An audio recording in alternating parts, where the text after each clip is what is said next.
My comic shop closed over a decade ago, but if there's one place where I feel that same sense of camaraderie, it's Fat Moose Comics, New Jersey's best and oldest comic book store, led by current owner Sean Hendricks. If you're looking for something and they don't have it, they can probably get it for you. They know a guy. Visit Fat Moose in Whippany, New Jersey, and be sure to reach out via the Fat Moose Comics Facebook page. I talk about Smallville a lot, but when it comes to listening, one podcast is at the top of my queue. Always Hold On to Smallville, hosted by our pal, Zach Moore. Zach and his guests bring tremendous insight, passion, and humor to each and every episode. And while their series rewatch has concluded, the podcast continues with more great Smallville and Superman talk. Listen wherever you get podcasts, and keep an eye out for the other shows on the Always Hold On To network.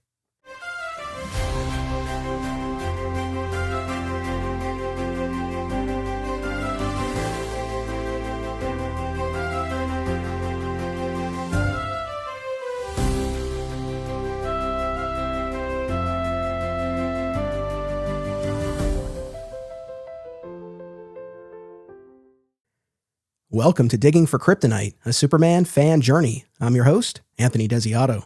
Joining me to discuss the many endings of Superman is returning guest, Tim Bruns. Welcome back. Hey, Anthony. Thank you for having me. Good to be here. This is a very special episode. I've wanted to do this for a long time. We, myself included, spend a lot of time and energy talking about the different tellings of Superman's origin story, the beginning. But I'm equally fascinated with these quote-unquote final Superman stories that document his supreme hour, if you will. Mm-hmm. Is this a similar, hopefully the answer is yes since you're here, but is this a topic that you similarly have thought about? I think all of them are very interesting. And I guess for me, like a good TV show that you've enjoyed over a number of years, sometimes it's hard for the creators to stick the landing on the finale of that TV show. And I think that some of these stories that we're going to look at tonight really do stick the landing well, and others leave a little to be desired. I'm glad right off the bat you brought up the equivalent in the TV space, a television series finale, because that's definitely something that I had in my head. It's definitely something that has come up in podcast conversations over the years, and certainly in so many of my off-mic discussions, because I'm an avid TV watcher, and I've been down this road with many finales. Some really hit the mark, others not so much. And I've always kind of landed in the camp that it's challenging because I think there's a very delicate balance that needs to be struck. In my mind, the ideal television series finale, and I think maybe we can apply the same logic to these final Superman stories, to me should be surprising yet inevitable. And I think that can be a really tough line to walk sometimes. I agree. And I heard on somewhere along the line talking about movies, not TV shows, but somebody remarked, give me something that I never knew I always wanted. And I think that's a nice way to look at it. Now, what I want to do at the top here is sort of lay out some ground rules, parameters, definitions, so everybody kind of knows what we're doing here. So first and foremost, anytime we do one of these surveys, I always want to issue the disclaimer that my goal is to be robust in our selections. But at the same time, I'm not sitting here saying we are 100% exhaustive, that we have hit every single instance across time and media of a quote unquote final Superman story. We have certainly hit the major heavy hitters that you would expect. I think there are a lot of off the beaten path picks that popped up, especially from our audience members, our patrons and members of the Facebook group, yourself included. You hit me with a couple that weren't on my list. Happy to be, to add to the canon. Yeah, absolutely. So I appreciate that. So I think between what was already on my list and what some of our audience members generated, I think this will be a robust discussion. I don't think there will be much that we've left unexamined, but at the same time, especially when we're talking about pre-crisis imaginary stories or elseworld stories, I'm sure there's yet more out there, but what we have here, I think, will really lend itself to a very robust discussion. And virtually everything that we're going to be talking about, we have covered on the podcast in the past in some way, shape, or form. So this is not meant to be a deep dive into Kingdom Come, for example. We've done that. People should go check out that episode if they haven't listened. But the idea is to really drill down on the end how each of these stories leaves Superman as we conduct this survey. Another thing that I want to say, because I don't want to be misconstrued here. As much as the hook, I think the fun hook of this episode is which final fate is right for Superman. And we'll give our opinions, and I'm going to try to be as definitive as I can. Although for people who have been listening to me over the years, I think you guys know where I land on this. I don't think people are going to be gobsmacked like that's his favorite. But at the same time, I do want to be clear. My point with this episode is not to say that there's only one way that you can end the story of Superman. And if you tell a quote unquote final Superman story, it has to be X. That is not my feeling towards this. I actually quite like the fact that we've gotten a number of different spins. And I think that certain endings are appropriate for certain versions of the characters, certain continuities, certain stories that are being told. So while I do have in my heart of hearts, my preferred vision for how Superman's story should end, I'm not saying that it has to be that way all the time. I want Grant Morrison to tell his version of a final Superman story. I don't want him to be confined to tell mine. So I did just want to kind of lay that out at the forefront here, because I'm not saying like, oh, it always has to be this, but we'll still give our favorite. Yeah. Yeah, absolutely. I guess one other sort of preliminary piece to address here is what we mean by quote unquote final Superman stories. Because this is a little relative, if nothing else. And I think for the most part, for people listening to this, if you're well-versed in Superman lore, generally you know the kinds of stories that we're talking about. But I would say kind of the way I looked at it, stories that truly take us to the very end of Superman's journey, aka the end of his life, or stories that take us deep into his journey past where we typically leave him. So far future type stories. Right. The other thing too is that when I say, it's all relative, it also depends kind of where you stop. So for example, and I'll keep this quick because we'll hit it more in a few minutes, but a couple of people, yourself included, Tim, cited the season 3 episode of Smallville Hereafter, when the quote unquote freak of the week touches Clark. And this is a person who can see the final fate of anyone he touches. And when he touches Clark, we just see the cape in the clouds. And he's like, you have no end. So at that point in time, you can kind of look at that as like, well, that's Smallville's statement on what happens to Clark. He has no end. Then you get to the Crisis on Infinite Earths television crossover, and we get a much more definitive, different ending for Tom Welling's Clark. So a lot of these things that we're talking about, they might not be final stories in the future, but for now, this is what we're working with. Make sense? Works for me. Okay. I sort of carve them up into a handful of categories. People might have different subdivisions, but this is kind of how I look at it. So the categories as I see them are death, specifically death in battle or death as Superman. We also have split in two, which is a short but really interesting wild category that had to be included. Lives forever, and I'll put forever in quotes because there are stories we'll look at where I don't necessarily think the implication is true immortality, but we have him living thousands of years into the future. So lives forever, some version of immortality. Morrison gets his own category. As well he should. As well he should. And then the last one, God made man. So that's sort of how we'll organize our discussion. Obviously, we're here to talk about these final stories and mine what value we can and what meaning and everything. But there is sort of an interesting preliminary question of like, should there be a final Superman story? should this be examined? And so we had a couple of comments here that I wanted to share from our audience members. Jeff Tischer says, for me, I don't really like the final stories for Superman. As much as the sliding timeline annoys the hell out of me, at least I know Superman will always be around. It's not called a never-ending battle for nothing. Good call, Jeff. So again, if we totally agreed with that, maybe we wouldn't be doing an episode here. So, but it's interesting, and I did want to have that perspective represented. And I guess maybe you already addressed this in our opening here, but I guess not just any response you have to that, I would welcome. I am a fan of the never-ending battle, never ending, like Jeff is. I do enjoy seeing a story of Superman a little later down the line. Now, I been following you on social media, so I know that you have a Batman podcast upcoming.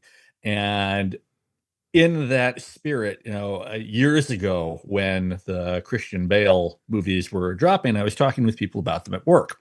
And as the third and final one came out, one of my coworkers said, "Well, what is this one about compared to the others?" And I thought for a moment, and I said, "Well, if Batman Begins is when he's a rookie and The Dark Knight is when he's at the top of his game, then The Dark Knight Rises is when he's past his prime.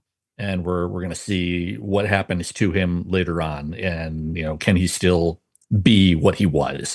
And I enjoy that type of Superman story, that where he's being taken away from things that are familiar to him, or maybe having those things taken away from him, and what does that do to him over time? Yeah, no, I'm with you. I mean, it's definitely clearly an idea that is intriguing to me. I think there is value in telling these kinds of stories as long as it's done judiciously. And I would argue it has been. I mean, when you look at nearly a century's worth of stories here, we have a decent sized list, but it's not that voluminous. I don't feel like this is a well that has been gone to as much as you might expect. No. And the other thing, judiciously, I certainly agree with. I'd also say when it's done with respect and honor for the character, because if we harken back to our grim and gritty 80s and 90s, and we're just going to kill to kill and go dark, or go evil to go dark and evil, that is a less interesting story to me than something told from a place of truth, something told with honesty. Yeah, right on. But yeah, I mean, I think to me, it's been a natural instinct as a fan of this character, and I would imagine for those who've been involved on the creative side, I think a natural instinct to want to answer that question of, well, yes, it's the never-ending battle, but at some point, well, does it end? And if so, how does it end? Or does it not end? Right. And that's an option we've been given as well. Right. So yeah, I mean, I'm definitely intrigued by this idea. And yes, I'm struck by how relatively infrequently we've gotten these stories, and especially in other media. It's wild. I mean, we hit on this when we talked about the final season of Superman and Lois, and we'll of course hit on that series finale in this discussion here. But one of the things that was so striking about that was the fact that that was a rare Superman television show that actually knew it was ending, had the opportunity to craft the series finale, and the fact that they chose to really put a button on this story, because they could have easily, even though they had the notice and all of that, they certainly could have ended that show with Clark and his sons and the Irons flying through the sky and the battle continues. But they took us well past that. And that was clearly a very specific choice. And it really stands out because when we look at these other adaptations, we've had a good number, like Adventures of Superman or Lois and Clark, the New Adventures of Superman, that didn't have the opportunity to craft an ending, if they even would have crafted a quote unquote final ending. And then we've had stuff like Superboy and Smallville, where they ended on their own terms, Superboy more or less, definitely Smallville, but those were origin stories, prequels. So their ending was the beginning. So it's something in other media. And of course, on the film side, we've really yet to have a film series truly conclude as intended. So it's just kind of interesting how rarely that comes up in other media. Gosh, you don't think the ending of Superman Returns was as intended for Christopher Reeve? I'm shocked. So that's another side to all of this. And then one more audience question in the opening part here, sort of related to what Jeff had articulated about not really liking the idea of a final story. So our pal Martin Gray, we love Martin. I laughed as I was reading this because Martin says, "I don't want any ending that involves Superman giving up or losing his powers because his enemies will find him and kill his loved ones. And I don't want any kind of big finish in which Superman dies. Conversely, please, no immortal Superman, distance from humanity." And at this point, there's more to it. But at this point, I stop and I start laughing. I'm like, what? Running out of options. We're running out of options. I so hate to quote Justice League, but what came to mind was, "You won't let me live. You won't let me die." There we are. But Martin, we love Martin. To his credit, he said he had an answer. He had a pick. He said, "I just want Superman to grow old with Lois at his side and them to have a normal lifespan with their kids living in suburbia. as seen, for example, in the Silver Age, in Superman's pal Jimmy Olsen number 56, when Jimmy Jr. fell in love with Lola Kent, aka Supermaid. Wow. That is very specific. All right. That is very specific, yes. And I did take a look. He has one that works for him, so that's good. You want people to have what they want. That's the thing, and I don't want to take away from that. And I did take a look at the story, and yes, it's one of our classic imaginary Silver Age stories. And Superman and Lois are married, and they are older, and he's got the gray temples, so he's aging. Now, I think it's clearly Martin has drawn his own conclusion that works for him here, and that's fine. I think it's not explicitly addressed whether Superman is going to continue to age at the same rate as Lois, but clearly I think that's Martin's read on it and his preferred iteration, that Superman retains his powers, stays a Superman, but has this marriage to Lois, this loving marriage, and they age together, as opposed to him outliving her, which is what we see in some of these other stories we're going to look at when we're in the lives forever category. So that's fine. Again, that's very specific. And I think for me, I prefer these other endings that maybe do have more of a bittersweet tint to them. I think there can be value in that, but it just, that one made me laugh because I'm like, what's left? Yep. Well, he found his loophole. He got it. Yeah, absolutely. Okay. Shall we segue now into our first category here? Okay, let's do it. So the sort of general roadmap I've envisioned for us is kind of starting with the ones that maybe we can knock out, and then build up to the ones that we think offer the greatest value to us as Superman fans when we're talking about these final stories. So for me, the one that I would eliminate, I think at this early juncture, is death in battle, death as Superman. Okay.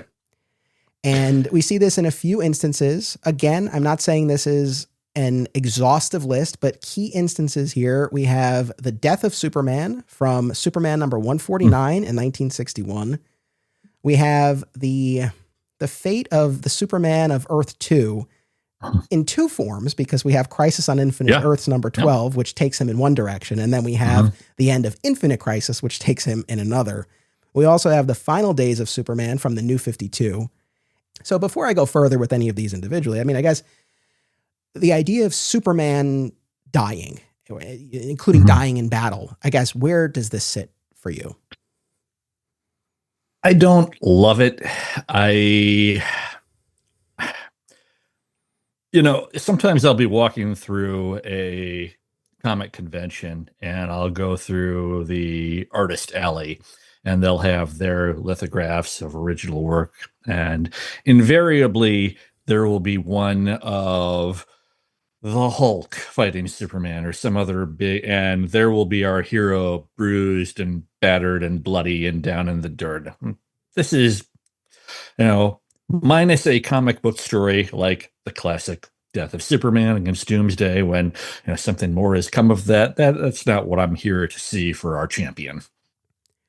Yeah, absolutely. And yes, audience, you might have noticed I didn't include the 90s Death of Superman story, because that was not a quote unquote final story and was clearly never intended to be. So that's why it didn't make its way into a category like this. And the reason why I'm quick to sort of eliminate this, it's funny, I'm not inherently opposed to a final Superman story where he meets his end in a battle in some way, shape, or form. But I've yet to see an instance where it really worked for me in a satisfying way, or in a way that rose above these other categories that we're going to talk about.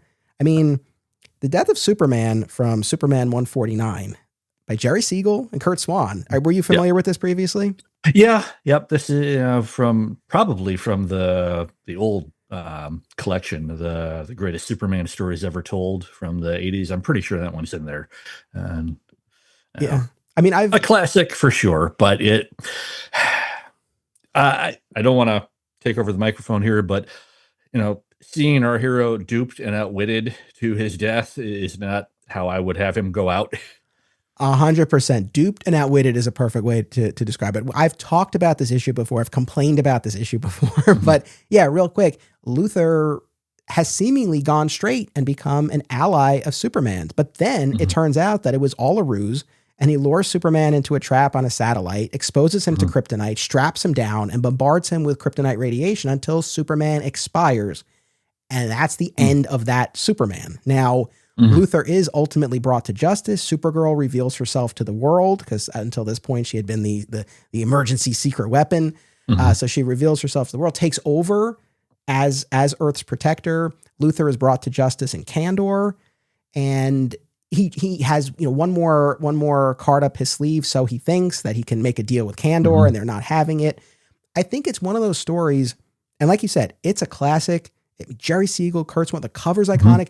It'll always have a special place for me because the 90s Death of Superman was so impactful, and this was an early version of that kind of story. In fact, when I was at New York Comic Con this past fall, I ended up not being able to search all that much because I could barely move on that freaking floor. But my one back issue goal was to find Superman 149 because I'm not really a big back issue guy, especially these days. But I thought to myself, man, given how important the Death of Superman is, like to get the Silver Age version of that story, I would love to have that. And maybe I'll make an effort to track it down at some point. But so I say that to say, like, I have a lot of love for this story. And I think if you look at it as a Lex story, great. If you look at it even as a Supergirl story, great. But not as a Superman story. No. Nope. He, unfortunately, there's not a whole lot of character development for him there. He's well, I mean, it's called The Death of Superman, but he's there to get killed. He's not there to act as a three-dimensional character. Yeah. I mean, it's funny. It's not the only entry on our list here where Superman ends up not being Superman anymore because of faith that he places in Lex Luthor.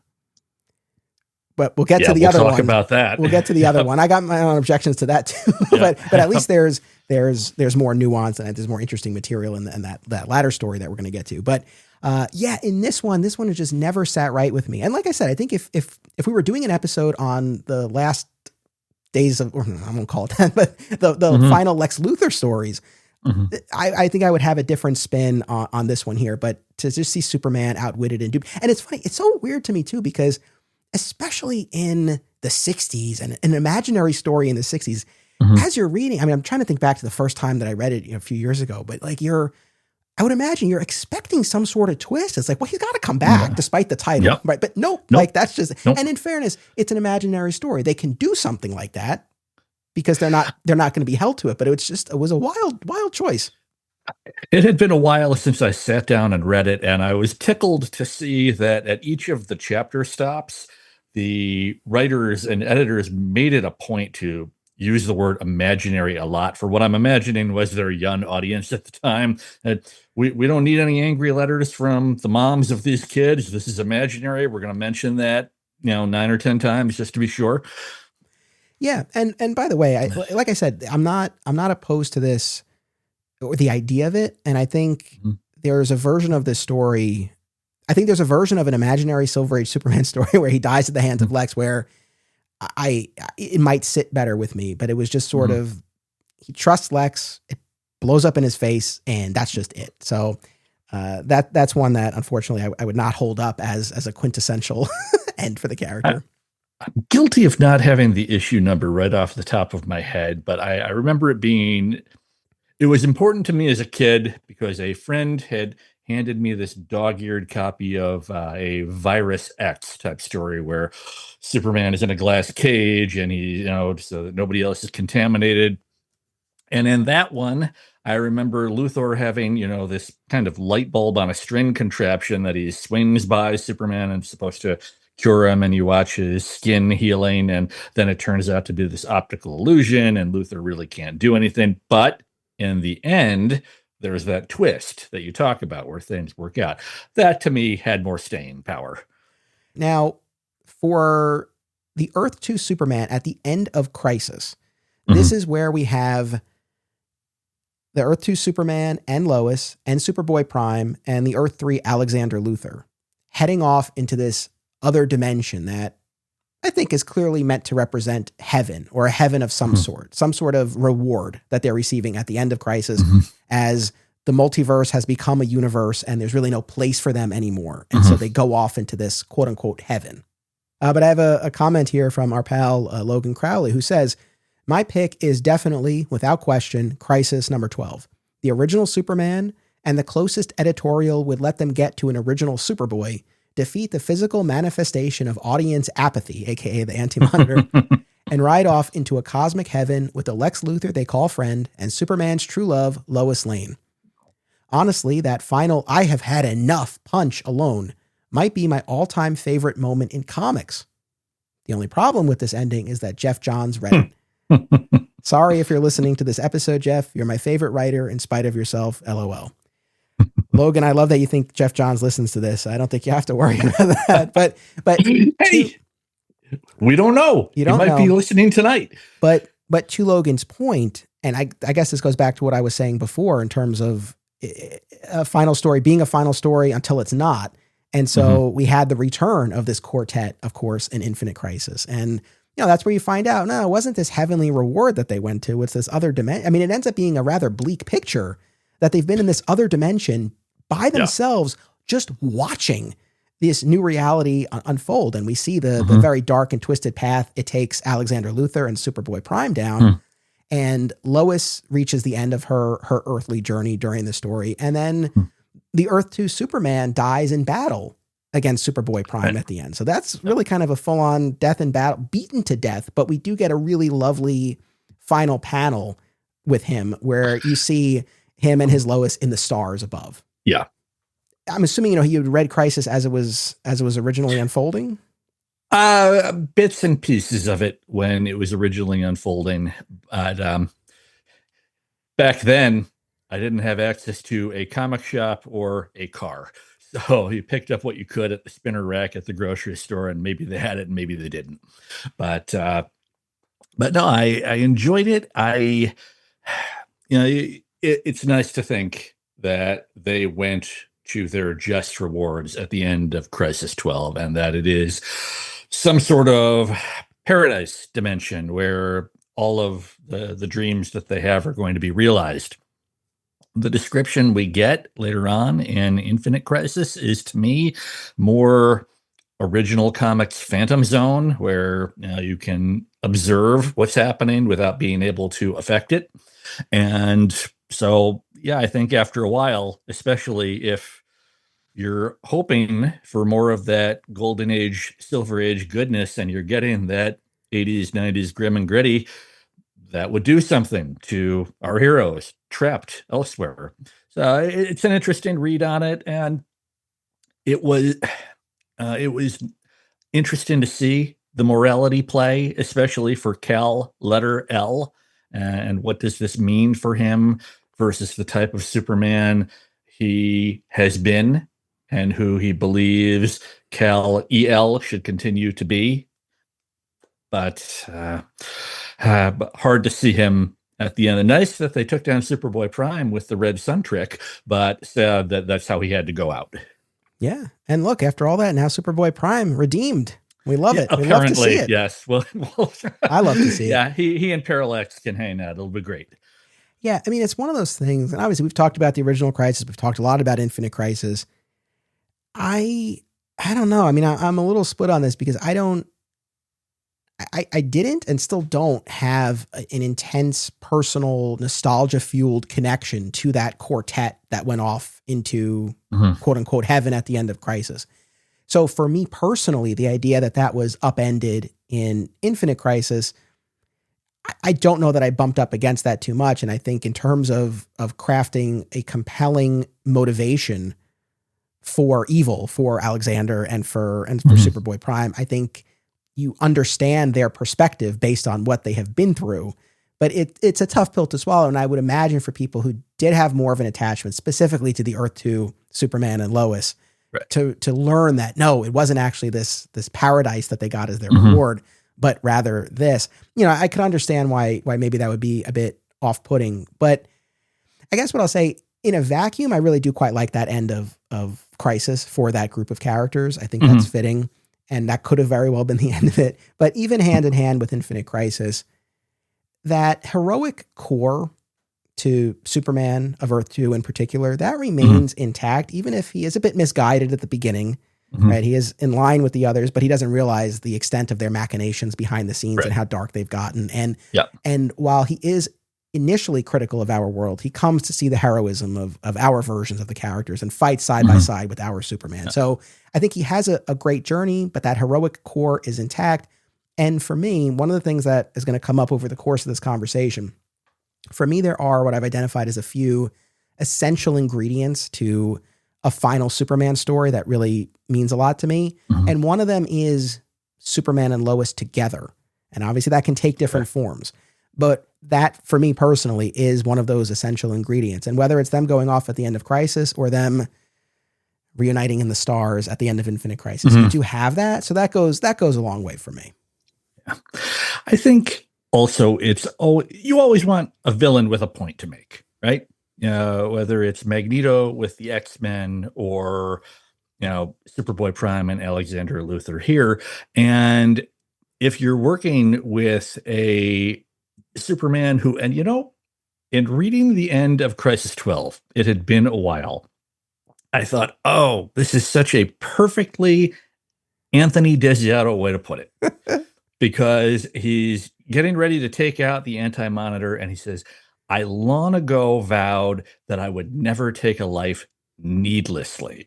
I thought, oh, that's the word right there that, all of the Man of Steel and all of the rest of it has come down to that, where before it was black and white, this is the segue between the two that I thought worked really well.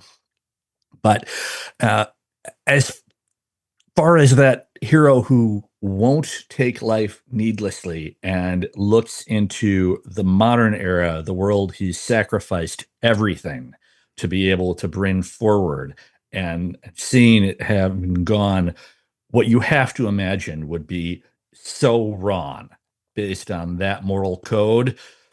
What can he do but act?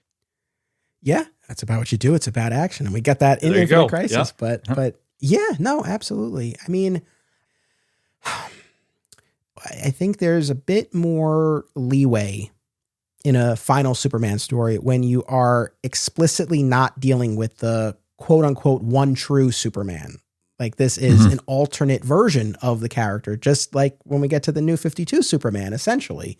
And so I think that, like I said, I think that gives a little bit more leeway, maybe takes a little bit of the pressure off. I don't know, from a creative standpoint, how that changes the approach. I have to imagine that it does. I mean, like New 52 is a perfect example. It's like, yes, we were putting the New 52 Superman, back on the shelf, and like literally standing at his side was the post-crisis Superman who was ready to take over in the Rebirth era. So there's that at play. The other thing, the Crisis number 12 ending, them going to heaven, I am good with that. But generally speaking, and I talked about this when we talked about Superman and Lois, and I know this has come up in other discussions, I don't really love the whole afterlife ending for characters. And I feel like we see this a lot on television as well.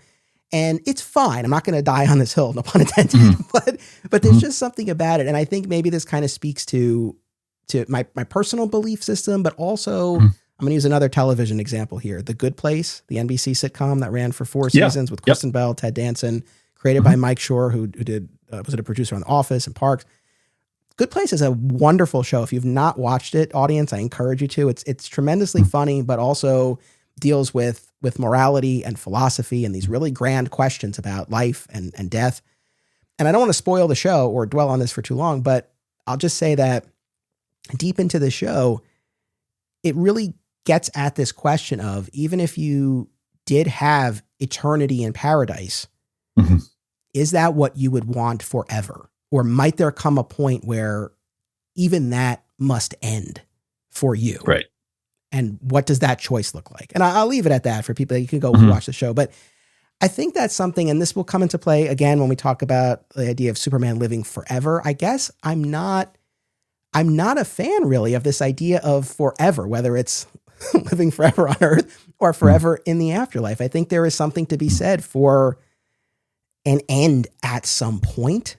So I just want to say that, again, it doesn't take away from my enjoyment of Crisis number 12. I think that was a perfectly fine ending when you know that you want to give a special send-off to these original versions of the characters before you wipe the slate clean with your forthcoming revamp. Like there's something really, really beautiful about that. So I don't object to it here, but generally not really into the idea forever, I guess is my point. Okay.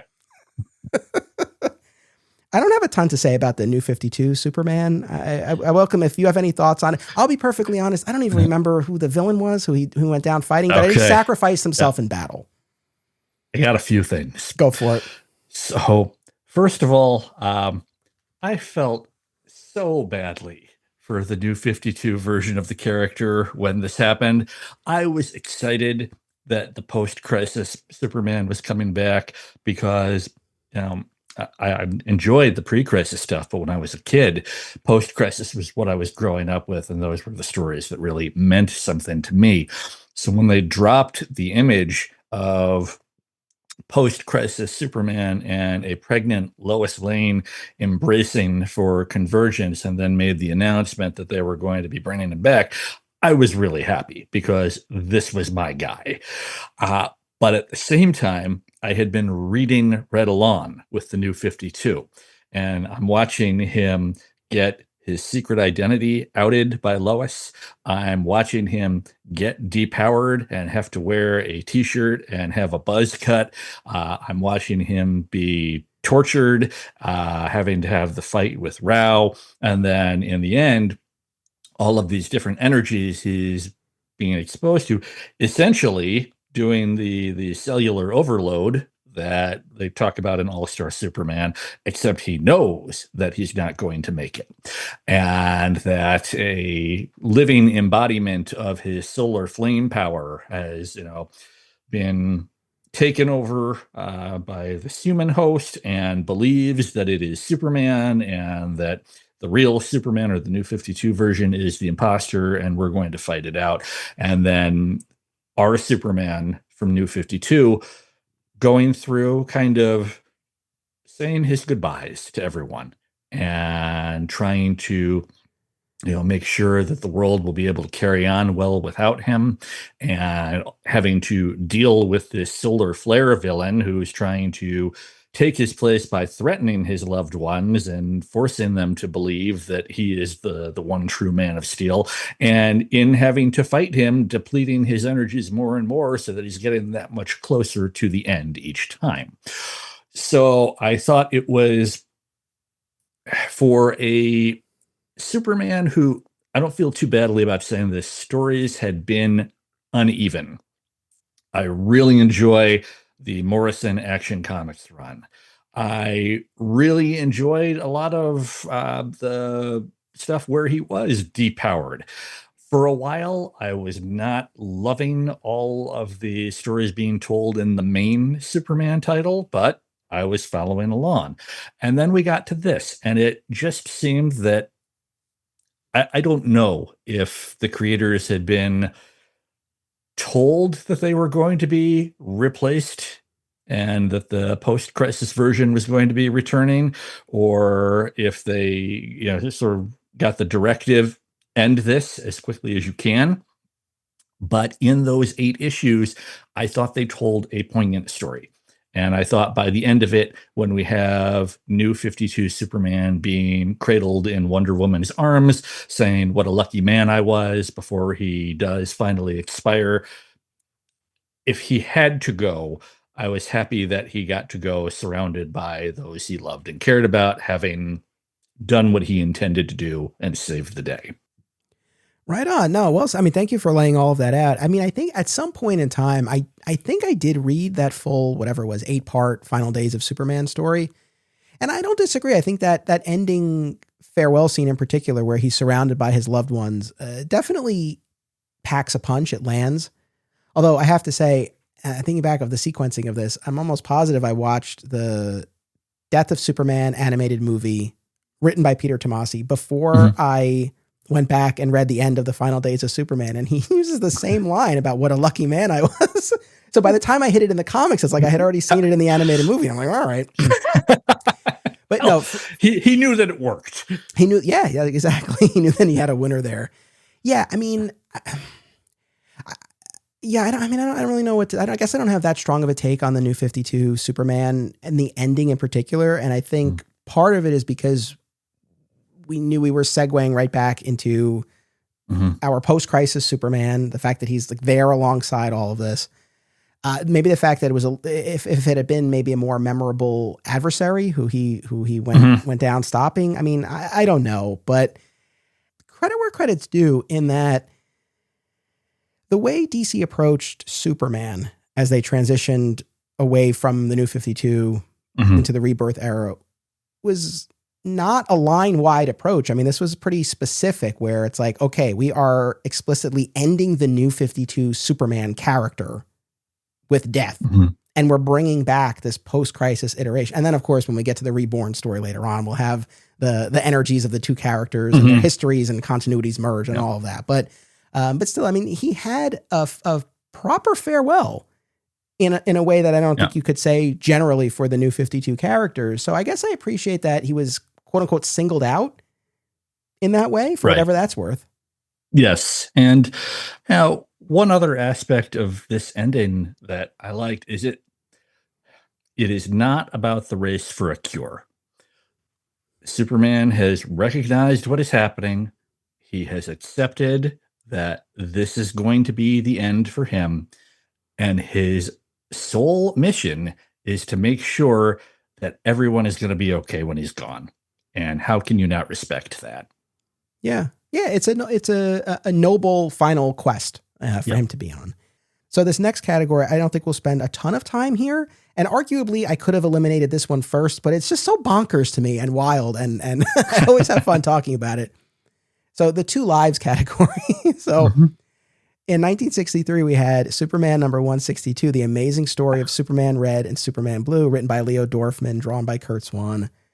And we have covered this in the past, but it's so, the setup for this is so wild. I'll keep this quick, but the gist of it is that the Kandorians are really taking Superman to task for not delivering on his promises. He hasn't enlarged the city. He hasn't cured kryptonite. He hasn't wiped out crime on Earth. And so like they give him a deadline and he makes this list. And his approach is to use this machine that will amplify his mental powers, his intelligence. But there's an explosion. And so when the dust clears, his mental abilities have been amplified, but he's been split into two. One dressed in a red version of the costume, one dressed in a version of blue. So The Amazing Story of Superman Red, Superman Blue, that 1990s colorist Glenn Whitmore was such a huge fan of. He was consistently pushing for the creators to do an updated version, and they ultimately did when we were in the Electric Superman saga. But it all goes back to this story. And so now once we have these two Supermen working together hand in hand, they accomplish all of these tasks. Right? They enlarge Kandor. They create this anti-crime wave that eliminates evil thoughts from people's minds. They cure the threat of kryptonite radiation. And throughout the story, I wouldn't say there's really any differentiation in the two characters in terms of their outlook, their behavior, their characterization. But when it comes time to settle down and pick a mate, this is where they do diverge a little bit. And I think where the story gets most interesting because, of course, we have Lois Lane and Lana Lang in play, and this has been the ongoing love triangle in the books. And first, they are going to leave it up to fate. They they make these giant metal L's. They each hold one up, and it's like whichever one gets struck by lightning first will get to pick. Right? That's the gist. But they end up getting struck at the same time, and they're sitting there like, how are we going to figure this out? But then it comes out that Superman Red is all about Lois, and Superman Blue is all about Lana. And so problem solved. And so they each pursue the object of their affection. Superman Red ends up marrying Lois and relocating to New Krypton, which they formed for the Kandorians. And Superman Blue marries Lana and they stay on Earth. And it's not just a double wedding, it's a triple wedding because Jimmy and Lucy get in on the action too. And we have the final. All brides love it when you change up the number of weddings that are going to happen on the spot. Yeah, okay. no problem. I have more commentary on it, but the issue ends the last panel with Lucy and Jimmy talking about the setup, and there's this open question I think Lucy articulates of like, I'm paraphrasing, but like, I wonder if they really are happy. And it's kind of an intriguing note to end on. Like, hey, maybe this isn't all it's cracked up to be. Right. This is obviously a very, very specific imaginary Silver Age take on a final Superman story. But one thing I'll say right now, and then I'll toss it to you, is that for anyone who takes issue with the death count in Whatever Happened to the Man of Tomorrow, which we're getting to in this episode big time, But this is like the anti whatever happened to the Man of Tomorrow. This is like everything goes perfectly. Yeah. I read it when I was a lot younger, and my first thought, when the Kandorians start taking him to task for what he has not accomplished, is, he could walk out of the room and turn off the light switch. Yeah, I mean, they're really ballsy. It's like, they really don't have any power over him to make this call per se. I suppose it's a little bit like the Amazons calling Wonder Woman back to Paradise Island and saying, you haven't succeeded in your mission to bring peace to man's world. But at the same time, it was fine. It gave me Archie, will you marry me vibes, where, we see, okay, in this version, he's going to marry Veronica. And in this version, he's going to marry Betty. And that's how we're going to see how it's going to go. At the end of it, I don't know if Lucy is just missing her sister, who is now off living on New Krypton, or if, because they go to great lengths to say that, hey, look at Superman Blue and Lana, and they're flying around with their kids here on Earth, and he thinks of Earth as his home, and she's always wanted to be with him, and they're able to do everything they ever dreamed of. And Lois is with her depowered husband and their normal kids on a planet that's not her own, and thinks she's okay with that. I don't know.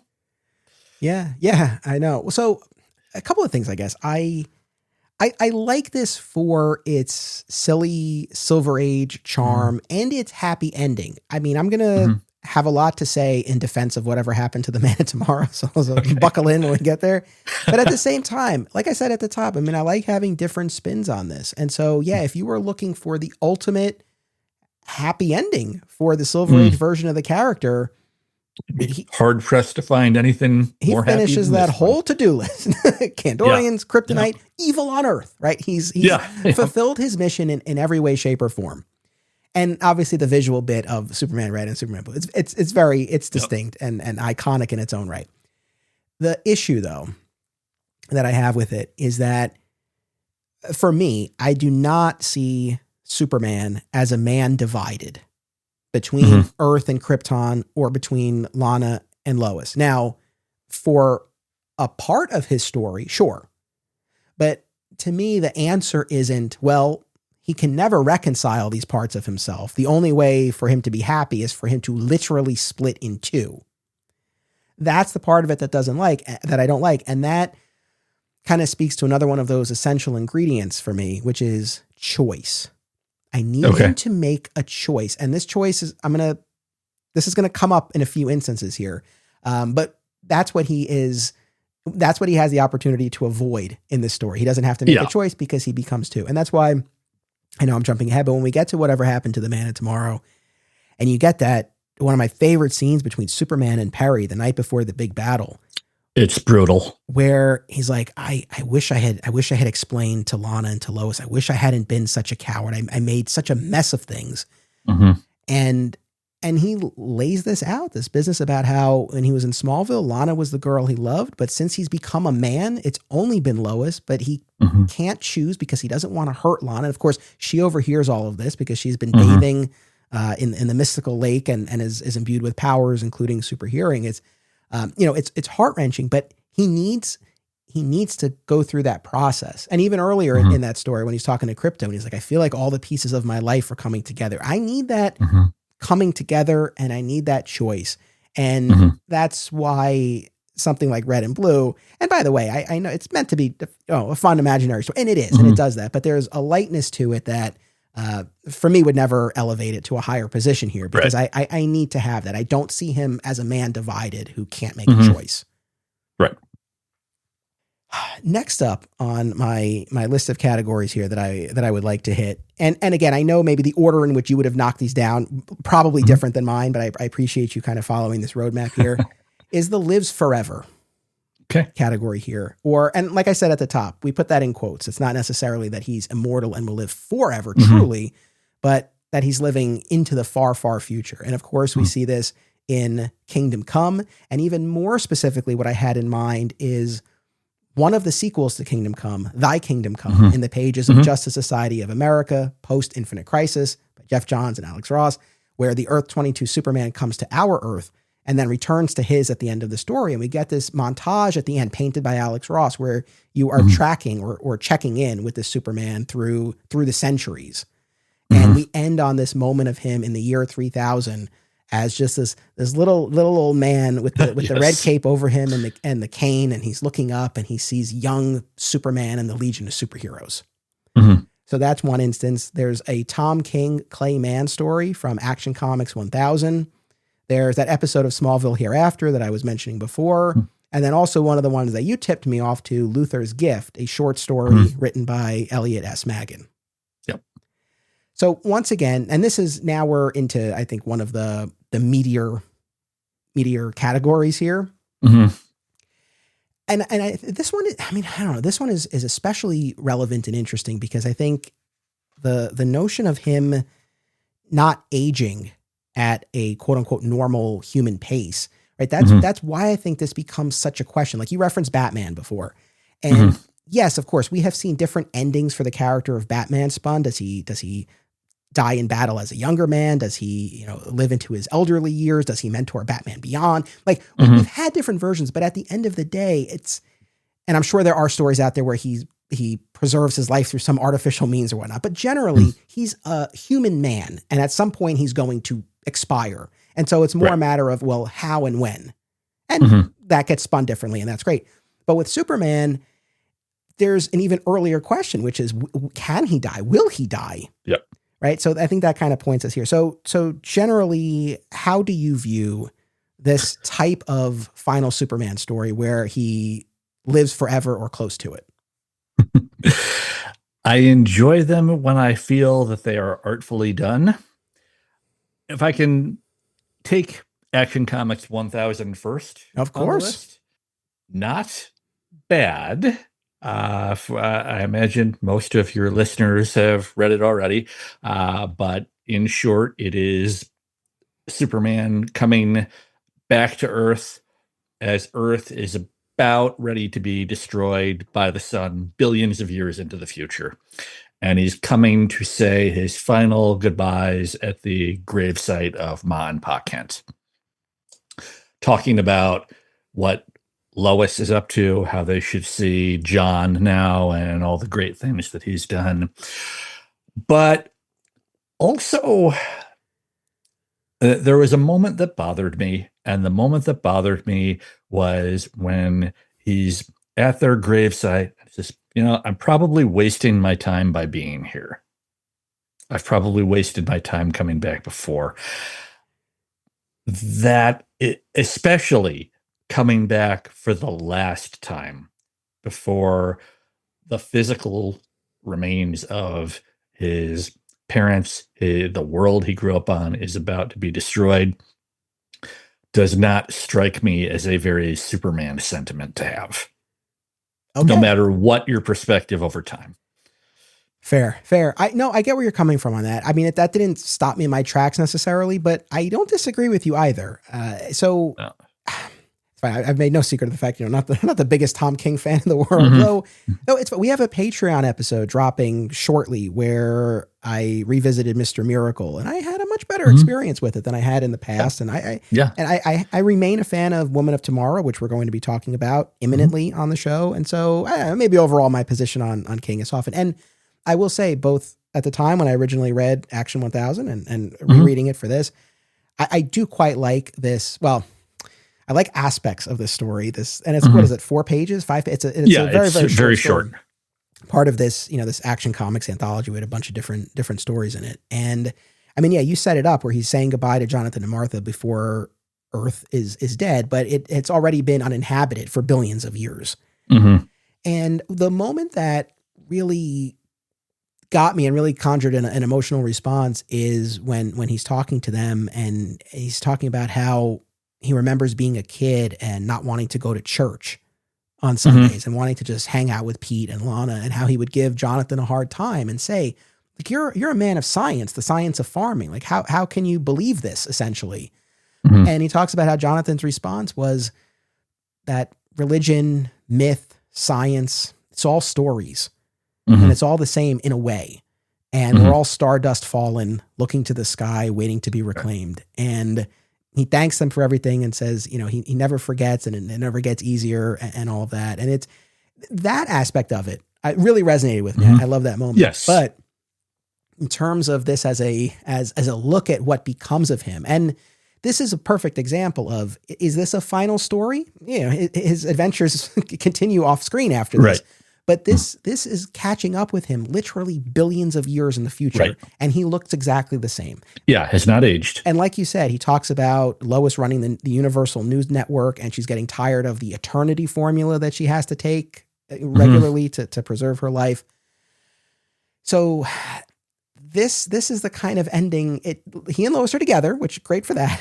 But this just feeds into what I was saying before about, I just genuinely don't think that, and I know, as I'm saying this, I know people are probably listening. They're like, what are you talking about? Like, to live forever? Wouldn't that be great? Maybe it would, maybe it wouldn't. And maybe it's one of those things where, and I'm not trying to impose my views on anybody, but in my heart of hearts, I think it's one of those things that maybe sounds good on paper, but I think there is something to be said for having an ending. Now, don't get me wrong. Would I be happy if we could get, like, I don't know, 300-400 years? Sure. But not necessarily 5 billion, which is you know what we have here. Like, I don't think, I understand the temptation to say, like, no, like, I love Superman. I want him to just keep going on and the battle is never ending. But personally, I don't think that's a gift. I think that would ultimately be more of a curse or a burden over all of that time. This podcast is an affiliate of BCW Supplies. The next time you need to restock on comic book bags, boards, boxes, and more, be sure to use promo code FSP to save 10% on your order. That's FSP for Flat Squirrel Productions. It helps support the show too. Thank you. I'm a parent, which means that a family-friendly comic shop is a must, and there's none better than Aw Yeah Comics. Visit one of their 3 locations, Harrison, New York, Muncie, Indiana, or Skokie, Illinois, home to our pal, Sweet Sweet Bernie. Follow them on social media and at awyeahcomics.com for news about signings, live sales, and much more. Their name says exactly how they feel about it. Say it with me now. Aw yeah. We love digging into epic comic book runs, but what about the art of the single issue? Single Bound is a podcast series hosted by married couple Amy and Logan as they review single issues of comics, many of them starring the Man of Steel, Logan's favorite character. Listen and subscribe on Spotify and YouTube, and follow the show on Instagram at Single Bound Podcast.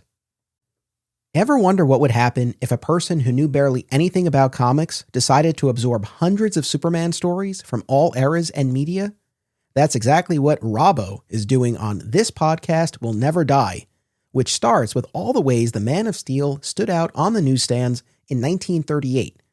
Listen and subscribe to This Podcast Will Never Die, and you'll never look at Superman's trunks the same way again.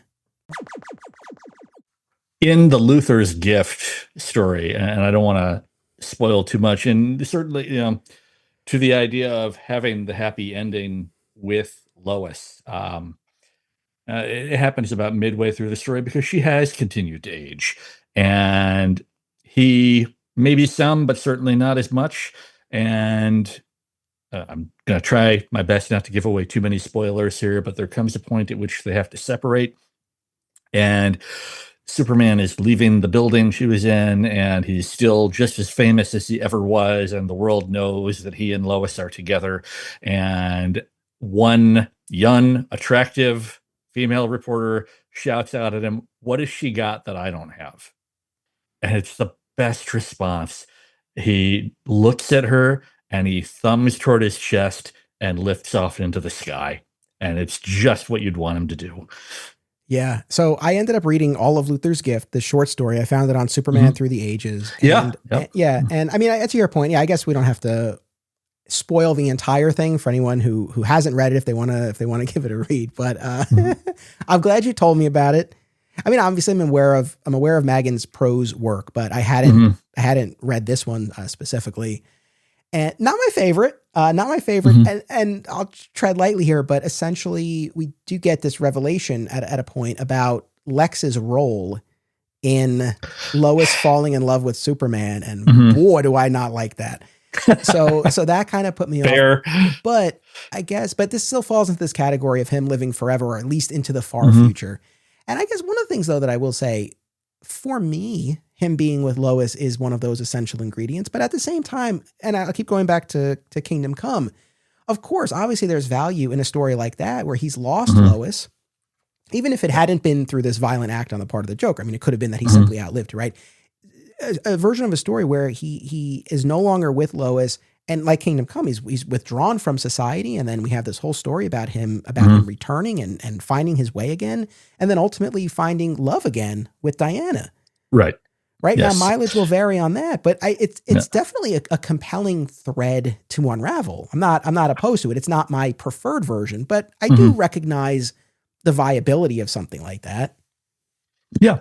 And as regards the Thy Kingdom Come, it was sort of a wordless poem, right? At the end there with Yeah. all of the painted panels by Alex Ross showing what happens later on. I also have always thought just a little bit regarding that ending. You know, they say good writers borrow, great writers steal. And so I remember going, hey, I think I read this ending, but it was called Red Sun a long time ago, where he's aging into the far future. And, but I do enjoy seeing him be able to get to that point and being able to, in that very final panel, look to the sky and see the Legion and his younger self and be able to smile and know that in the end, it's all going to be okay. And that is your read on the final page there, right? That he's seeing his younger self with the Legion. I know that Mark Waid had mentioned something about putting the Con-El Superboy into the future, years ago to get him off the board for Kingdom Come. They didn't have a place for him, but I do think that it's him looking up in this instance and seeing himself as a teenager and going, "Yeah, I remember when." Okay, so that's my reading as well. When we talked about Thy Kingdom Come, but I honestly, for the life of me, I can't remember if it was after that specific episode on Thy Kingdom Come or if I referenced that ending at some other point. And I'm reasonably confident I said that he sees his younger self. And one of our audience members corrected me, but maybe it was to say that it was a different Superboy. I don't know, but my read on it and my preferred interpretation is that it was his younger self. I like the poetry of that. I super duper loved Kingdom Come as it was being released, and any t-shirt, poster, paraphernalia that went along with it, I grabbed, including the Kingdom Come extra trading card set. And at the, as they did the pencil sketches as the bonus cards, there was a Superboy one there. And that's the only reason I know that Wade said, well, in this panel in the story, it's supposed to be Con-El because we needed to remove him. And this was an elegant solution. But for the purposes of Thy Kingdom Come, I believe that it is Kal-El, Superboy of Krypton. Yeah, I mean, that's what I choose to believe as well. I mean, and another aspect to this is that, like we're saying, in that the end of that montage, we're in the year 3000. He's an extremely old man. Yeah, I don't read that to be, well, he's going to be around in the year 4000 and 5000 and 8 billion, like Tom King says, right? Like, I think that he's getting toward the end, right? And so we have differences here. We have something like the Tom King story where it seems like he's fully immortal and there's no end in sight. We have something like Kingdom Come and Thy Kingdom Come, where he's aging very, very, very slowly and living into the far future, but nevertheless, ultimately approaching an end. So there are some nuances here. Our pal Rob Matthews says, in terms of his preferred ending, for me, it's the end of Thy Kingdom Come, where he lives to such an old age he gets to see the Legion in 3000, a bittersweet mix of hope and realization as to how long he could live, leaving loved ones behind him. And on that note, like going back to what I was saying a moment ago, yeah, I mean, I think there is validity to telling that kind of a final Superman story where it is about him outliving these people, leaving folks behind, finding new love, new paths. And as far as the Wonder Woman of it all, obviously we also get a version of that in the Dark Knight Returns universe, where we're years down the line and we have a Superman Wonder Woman romantic pairing. I mean, it's one of those things. I get the desire to wade in, no pun intended, but like wade into those waters. It's one of those pairings that makes sense in a way. And I understand why, whether it's here or something like the New 52, where that would be explored. Well, not my preference. Once again, viability to it. Yeah. And then we already mentioned this, the Hereafter episode from Smallville, where, like we said, we have this meteor-infected high schooler who can see the death of anybody he touches, but when he touches Superman, we just see that cape. Which, and he says to Clark, or later, he's like, I tell you, like it's just like you have no end. Yeah, which really freaks Clark out, as it would. Yeah. As it would. I mean, I'm jumping ahead now to our next category, but when we go to JLA 1 Million by Grant Morrison, and there's this great panel where Superman is confronted with the realization that he's alive in the 853rd century. And he's like, what? Yeah. Like that would mess with your head in so many ways. So yeah, Clark in Smallville, and like we know, and we'll talk about more, that ends up not being his final fate. But anyway, this whole idea of him living forever or living into the far future, I just don't think that's the gift that people often think it is, but that's just my view. But definitely we've gotten some really rich stories out of it.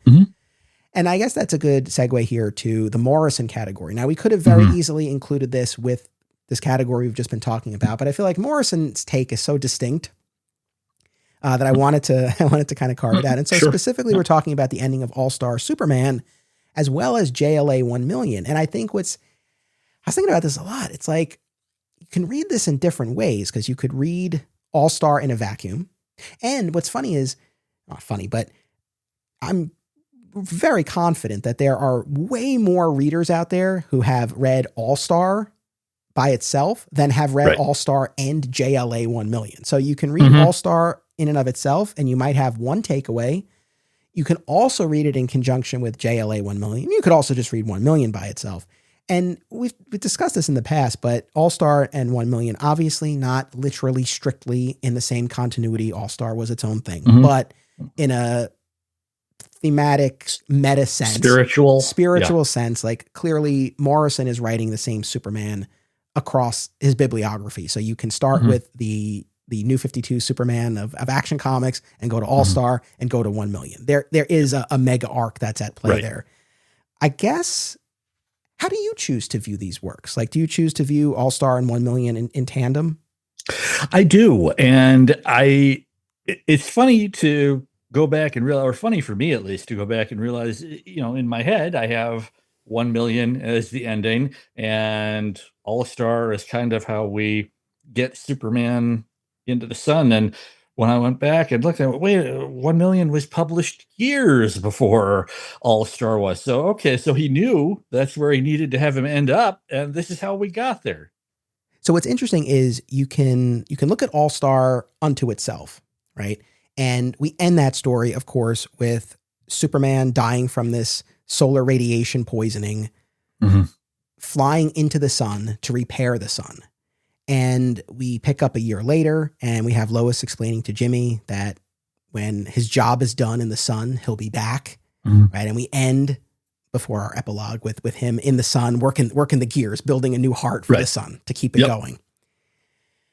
Now, at that point, if you're just kind of reading All-Star Superman in isolation, I don't know exactly what you make of Lois's remarks there. Do you put stock in it? Do you think like, yeah, he'll be back within her lifetime? Do you think, well, he'll probably be back at some point, but it'll probably be long past this? Do you think, no, he's never returning? The added factor here is that earlier in the story, specifically in the Smallville issue where we go to the past when Jonathan passes away. I love that issue. We do get our glimpse of the Superman of the 853rd century, the prime golden Superman, who we had met years earlier in 1 Million. And in All-Star, it seems very clear through that dialogue. I mean, I don't know. I guess if you didn't have the background in 1 Million, maybe this wouldn't land, but I think the hints are there, and they're blatant enough, where our Superman says to the prime Superman, like, oh, which one of my descendants are you?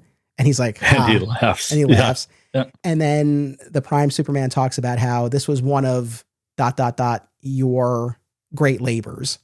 Right. So I think even if you just read All-Star in a vacuum, I think you would come away with the sense that eventually in the far future, there is a return of some sort. Right. Right? Yeah, absolutely. Yep. So, and then, of course, if you read it with 1 Million, then you get the more complete picture. This idea that Superman has taken up residence in the sun for centuries, and in the 853rd century is finally returning in this golden form. And as we see at the end of JLA 1 million, through some DNA and magical fifth dimension shenanigans, is able to recreate this silver form of Lois Lane and form New Krypton. And happy that they get to be together at the end, for sure. And very happy that the last view of Superman there is the class's George Reeves wink to us, the audience. It was a nice touch. Sad to think that the Lois of All-Star Superman would never get to be with him again in her lifetime. Yeah. So this is way off the Superman path, but I don't know if you've read the novel The Time Traveler's Wife. No. Okay. Sorry to anybody who I'm spoiling this for, but I feel like I'm okay because I'm not on a Time Traveler's Wife podcast. The very last part of it is the narrator, the wife, as an old woman, because she had gotten a note from her husband, the time traveler, that he had seen her in old age in one of his accidental time jumps, and that they were going to meet again. And the final line of the story is, "Henry is coming, and I am here." And so I have to imagine that maybe the Lois of All-Star might have been waiting and hoping in the same way, and sad that they weren't able to be with each other within the natural span of her life, but nice that they were able to reconnect in the far future. Yeah, I mean, ultimately, this version of the ending doesn't fully win the day for me, but I do gravitate towards it a lot. And I think in more of an intellectual sense, I think this is, I don't want to say my preferred version, but it's really, really compelling to me. And I think if we're really looking at the end of Superman, the myth, I think this is a fitting way to present it, as opposed to the Superman, the man, the character. But I think really kind of the mythological version. There's something works so very larger well. than life. Yeah. Now, there's sort of a lost chapter of DC 1 million, which I talked about when we did our episode years ago, because, you only get so much backstory in the main 4-issue miniseries and the other parts of the event. But there is one of the tie-in issues. It's from Superman, Man of Tomorrow, or is it Man of Tomorrow or Man of Steel? It was written by Mark Schultz either way. So that would have been Man of Steel. But anyway, one of the Superman title tie-ins to 1 million gives us a history lesson of what led to all of this business in the 853rd century. And we get the backstory for the prime Superman, that he outlived everybody. And then he ultimately took to the stars to wander. And he came back centuries later, a haunted Ishmael with these like glowing white eyes. And then he decided to take up residence in the sun. And he's been there now until his return for this grand celebration that's kicking off this event here. So that then feeds into this larger thing about not really wanting to put Superman through something like that. But at the same time, is that ultimate reunion with Lois such a happy ending and a button on it that it makes it worthwhile? Bittersweet, yes, but with that hopeful finish that justifies putting and looking at these works together, putting Superman through that horror of wandering for centuries, and putting Lois through the horror. Like you're saying, if we extrapolate out from the ending of All-Star Superman, she's waiting the rest of her life. It doesn't have this reunion on Earth. It's only now through these magical scientific shenanigans in the far, far future. I'm sure I read that issue back in the late 90s when everything was being released. I couldn't talk about much of it now. I do wonder, given your point earlier that Morrison has that arc, New 52, All-Star, if, without any disrespect to Mark Schultz, the writer, if the editors at the time said, well, it doesn't necessarily contradict anything because it doesn't seem like a very Grant Morrison take. Well, that's an interesting point too. And I was thinking about that because, not to get so hung up on this, but it's important here to what we're talking about. It's like, how much weight do we put on that that Mark Schultz written tie-in issue? Mhm. Is that what Morrison specifically intended? Because it does change things for me a little bit if we have that history lesson that we get in the non-Morrison written issue, or if the mega arc is that Superman goes into the sun at the end of All-Star and stays there, and he's there until he returns. Yeah. There is a difference. Is significantly more mythic in my book, but to each their own, I suppose.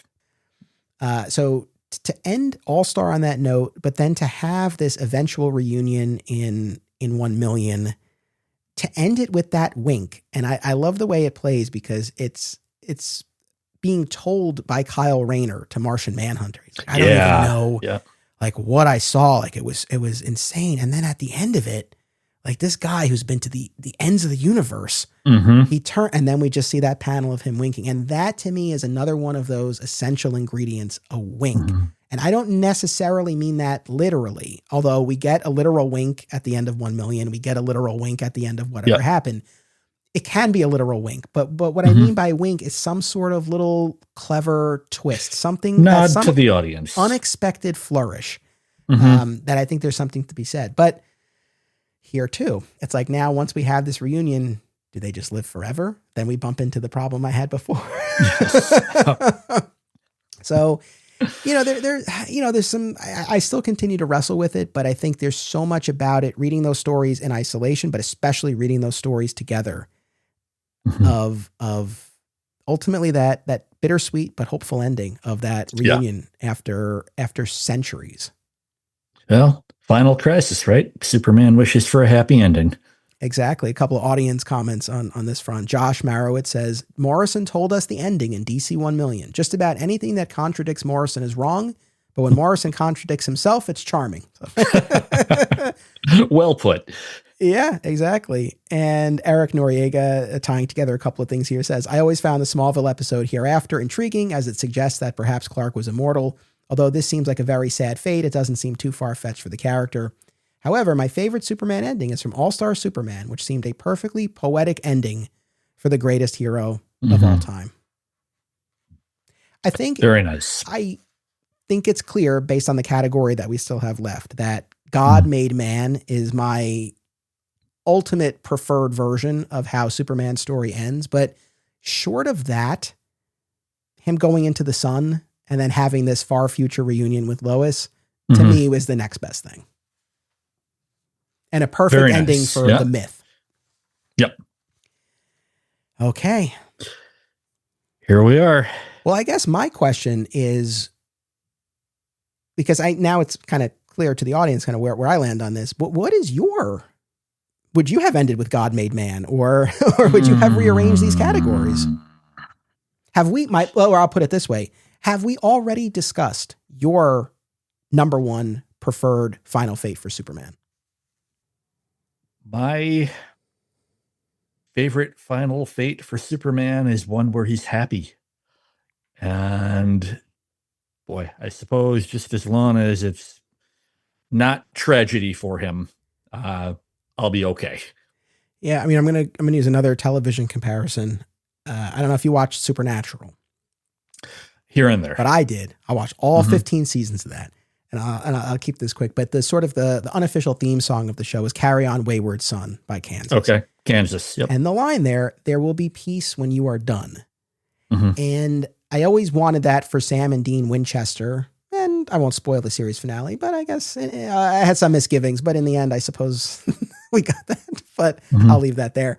But similarly, I think that whole idea of there will be peace when you are done, the fact that that Clark will be done at some point, and that there will be this peace or happy ending, like you're saying. I think that is kind of essential for me, and why I don't gravitate towards like, oh, it lives forever, it's never ending. I think he should be done, and there should be a peace for him at that time. I think that's, for me, ultimately where I land. Now, whatever happened to The Man of Tomorrow by Alan Moore and Kurt Swan, this two-part, quote-unquote, imaginary story that put a bow on the pre-crisis iteration of the character before the post-crisis revamp. And this iteration where the god becomes man and he lives as a human, in this case, under a new identity, Jordan Elliott, with Lois and their son, Jonathan. we have seen elements of this in a number of other incarnations since. The Clark Kent of Smallville scene with Tom Welling in Crisis on Infinite Earths, which we've been referencing, the series finale of Superman and Lois, and most recently, the Black Label miniseries, The Last Days of Lex Luthor by Mark Waid and Brian Hitch. So I look at sort of this quartet as all falling under this umbrella of God made man and all sort of taking their cues, well, in some way, shape, or form from whatever happened. Whatever happened to the Man of Tomorrow? Now, I'm not breaking any new ground here by talking about what a seminal story it was in terms of Superman endings, but I was 10 years old when this hit the spinner rack at the local grocery store, and I had picked it up, the first part in May, and then didn't even know there was going to be a second part concluding it in Action Comics. And months later, at another grocery store, I was able to talk my dad, who was not a big reader of comics, into plunking down the 75 cents so I could find out. And I had to argue to say, I need this is part 2. It's the ending of this other story. Can I please have it? And so lucky that he picked it up for me. So in terms of narrative, in terms of showing us what this character, this iteration of the character was about at its core, but putting this spin on it that I think anyone of any age could appreciate. And so, I think, I think we'd be hard pressed to find anyone anywhere who doesn't have some hint of the Superman story in the back of their mind. It might just be the barest outline, but something. That Superman can fly and go from there. But to give it the weight and the sentiment that Moore did, to put in those themes of making that choice, that maybe it's the most noble people who are troubled by conscience, and why is that, to that moment with Lana gaining super hearing just in time to hear him say that he would choose Lois instead. All of those things made it a story, comic book or otherwise, that would have a resonance that would carry with me for the rest of my life, and that I knew even at the time meant something more than the other comics that I was picking up. And for that, it will always be a favorite. Well said. I think it's such a testament to the strength of the story that, as I've shared in the past, I mean, I read this when they first collected it in 97 as a 10-year-old who had really no sense of pre-crisis continuity or anything. All I had was that Paul Kupperberg introduction to guide me, and it gave me what I needed, that and the story itself. And it landed even then. And all the way to today, and I'm going to go on record here, whatever happened to the Man of Tomorrow remains my number one preferred version of a final Superman story, for the reasons you laid out and more that we'll talk about. And it's interesting because as always, I don't claim to have any empirical data or that I've been able to derive any consensus, but I do feel like I've seen a bit of a sentiment against this story in the online community in recent years, whether it's older fans reconsidering it or younger fans, newer fans coming to it and bumping up against it in some way. And I do want to be clear. I'm not saying you have to love it, and I'm not saying you have to love every aspect of it. There are instances where I would have preferred a slightly different direction, but I think overall, like you said, narratively, thematically, in terms of that emotional resonance, this delivers what you would want for this kind of story. I mean, I think the criticisms that I feel like I've encountered most, one is what a bloodbath the story ends up being. I mean, we have Pete Ross, Lana Lang, Jimmy Olsen, Krypto, most of the villains all meeting their final end in this. And do I think Moore could have pulled back a little bit there? Yeah, I do. I mean, I think for a final story, you want it to have weight. The fact that not everyone's going to make it out alive, I understand that. did we need all of those characters to go and as violently and abruptly in a lot of instances as they did? No, maybe not. And if I had my way, I probably would have spared a few of them. But overall, that doesn't ruin the story for me.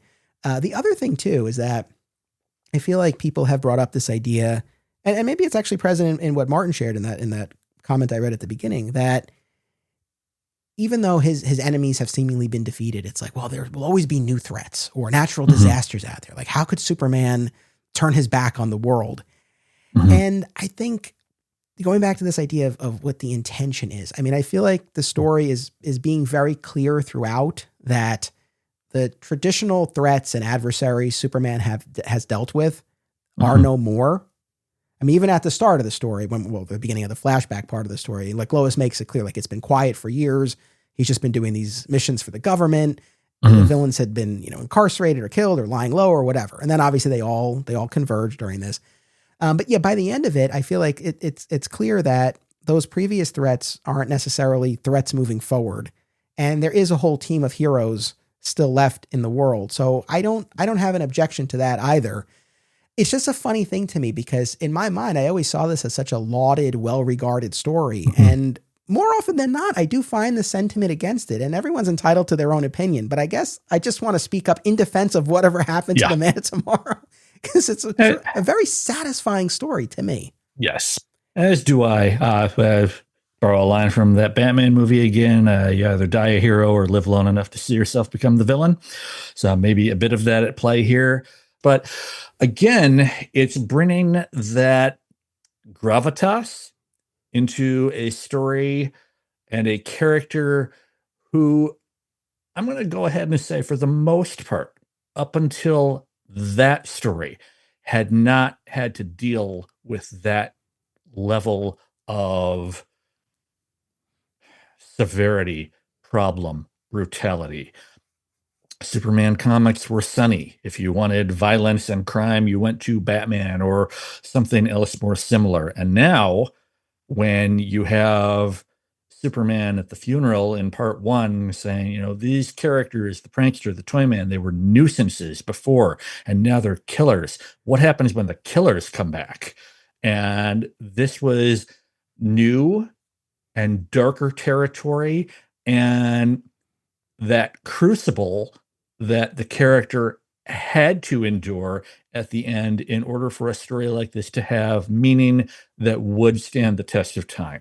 If it were sunny, if it were the happy ending of Superman Red, Superman Blue, I doubt we'd be talking about it as much now. 100%. And again, it's like you have the Superman Red, Superman Blue story. If you want the happy ending version of this. But yeah, I mean, in terms of what we get here, yes, I think it's definitely a sign of the times and the direction that comic storytelling and the industry was going in, and you were seeing that infused here. But also in terms of raising the stakes and in terms of finally resolving all of these dynamics and threads. I mean, there was a clear attempt here to kind of push further past where we had gotten, because this was the quote unquote final version of this iteration of the character. So, and to your point about Toyman and Prankster were nuisances previously, there too, it's not like the characters just become more violent for the heck of it. It is ultimately accounted for through the influence of Mxyzptlk, who's trying out a new approach as he's in this new phase for himself. So it is accounted for. I mean, I think for me, to quote Superman himself, the pieces of his life coming together. And I won't go through everything, but even something like, Pete Ross had been this keeper of the secret. And then it ultimately ends up costing him his life and costing Superman his secret identity. Now, justice for Pete. I wish he hadn't met such a grisly off-panel end. But something like that scene that I referenced before between Superman and Perry, where Clark finally figures out and articulates where he stands with Lois and with Lana. Right. And Lana and Jimmy, who had all these various transformations and bouts with having powers of their own, once again entering that mode. And yes, it ends badly for them. But, there's so many instances reuniting with the Legion and with Supergirl, who has died in the current timeline. Right. So there's so much coming together here. So I've heard Mike Carlin on your show talk about how during the Super Summit, where they decided to move forward with the death of Superman story, like, okay, we kill him, but then what? And I've also heard it said of Wally West that, in the history of comic books, he was the only one who fulfilled the promise. He was the sidekick who eventually took on the mantle of the hero. In that spirit, from the time I first saw gold kryptonite on the Superpowers Galactic Guardians Darkseid's Golden Trap, a challenge too dangerous for Superman. This will take away his powers forever. If I tell you I was white knuckling it that Saturday morning watching what was happening on the screen, I am not kidding. And so it remains my favorite variety of kryptonite because of the danger. And now we see the payoff. All right, this happened to him by choice or otherwise. Now what? Yeah. I mean, that's the thing that's an iconic image of him walking into that gold kryptonite chamber and turning back and looking at and smiling With at a Lois. smile. Right. Yep. And the presumption that he divested himself of his powers and then exited through that hidden passageway and wandered into the Arctic to freeze to death. And then that twist at the end, that Geordie Elliott, the mechanic husband of Lois, is in fact Superman in disguise, living this new life with her. And that, you said, okay, well, what happens? The villains come back, all that. And there's that baby who's playing with the coal and drops a diamond. So things aren't maybe as over as we think. For maybe Superman is not going to fly any longer, but maybe the story of the super family is not done. And a couple of other pieces to this. One is that, I mean, I ultimately prefer this ending, for the character generally, and we're going to see more instances like in Smallville and Superman and Lois. But I feel like it's especially impactful for this version of Superman, the pre-crisis Superman of Earth One, to end up with Lois, because it's not like this was not a version of the story. It's one thing with the Tom Welling Clark Kent to be powerless on the farm with Lois and their girls. Well, he already had been in a long-term relationship with Lois. It doesn't take away from the ending, but I think there's something even more to be said for, like we're saying, pushing forward, putting a bow, and actually paying off these things that had long been teased. It is not just, it's not Superman's just reward. It is Lois and Clark's just reward. Yes. And this idea of choice, the fact that Superman chooses to stop being Superman, to use gold kryptonite on himself. I like how this plays, because what would it take for him to give up his power, especially that version of the character? I mean, when we get to Tom Welling in Crisis, it seems that being a father to these young girls and wanting to have that home life, that was the motivating factor. And not to say that's not a compelling one, but especially in whatever happened to the Man of Tomorrow territory. Well, what would it be that would get that Superman? And this idea of him breaking his most sacred vow, crossing this line that he had never crossed before, would do it. But I like the way this plays here, because it's funny, for as much as, yes, there have been criticisms about it too dark or too violent, we don't have neck snapping here. I thought that this was a very elegant solution here with Mxyzptlk, where he tries to send Mixie to the Phantom Zone with the Phantom Zone projector at the exact moment that he knows Mixie is going to try to return to his home dimension. And he knows that those competing forces, the return to the fifth dimension and the Phantom Zone, are going to split him in half and end his existence. So he predicted and engineered a final outcome for Mxyzptlk. And I understand why in his mind that's crossing a line and that's taking a life, but it's still not as violent, direct, or visceral as other instances we've seen that fans have clearly had a major issue with. So I felt like this walked a very fine line. It did, and it handled it, I think, as elegantly as it could. We had talked in another episode about the ending of Byrne's Superman 22, when he exposes the villains from the Pocket Universe to kryptonite. And, that Superman, didn't feel that he had a choice, because he's not from the Pocket Universe. He doesn't know if one of these other varieties of kryptonite is going to return those villains to full power and let them find their way to his world and destroy everything. And likewise here, I think that Superman would say, I can't live with the possibility that he could do all the things he's threatening to do. And this is the only way, even if it means the end of everything I've known. Yeah. Yeah, no, absolutely. And the fact that it's this choice that he makes to put a permanent stop to Mxyzptlk, and the choice that he makes to divest himself of his powers. And I do feel like I've been saying that choice is important, even if you don't agree with it. Because when we get to the Tom Welling scene, for a long time, I didn't agree with it, but I'll still take it. And I've come around on it, but I'll still take it even if I had it, because I think there's value to be had in him making that choice. Yeah. To borrow another phrase I've come to appreciate over the years, no reward without risk, and what you risk reveals what you value. And in that way, Superman values the safety and the well-being and the happy ending of everyone around him. And he'll make that sacrifice to make that happen, even if he doesn't know if he'll have a happy ending of his own. But yeah, I feel like this ending with him as Jordan Elliott, with Lois, with baby Jonathan crushing the coal into a diamond, is especially fitting for this version. Like, I've talked a lot in the past about the distinction between kind of the traditional Superman as a god living among men versus the more modern incarnation where it's this man with the powers of a god. And I feel like, especially for the pre-crisis Superman, this god living among men. And I know certainly in the Bronze Age, I know they fleshed Clark out a little bit more and maybe dialed back some of that nebbishness and everything. Right. But still, that's overall the version of the character we're dealing with. So it's truly this God-made man here. And so I feel like this was especially fitting. And very nice in the end that he can be a true version of himself when he's with Lois, and he knows without question that in the absence of the cape and the costume and all of the amazing things he could do, she loves him for him. Yes.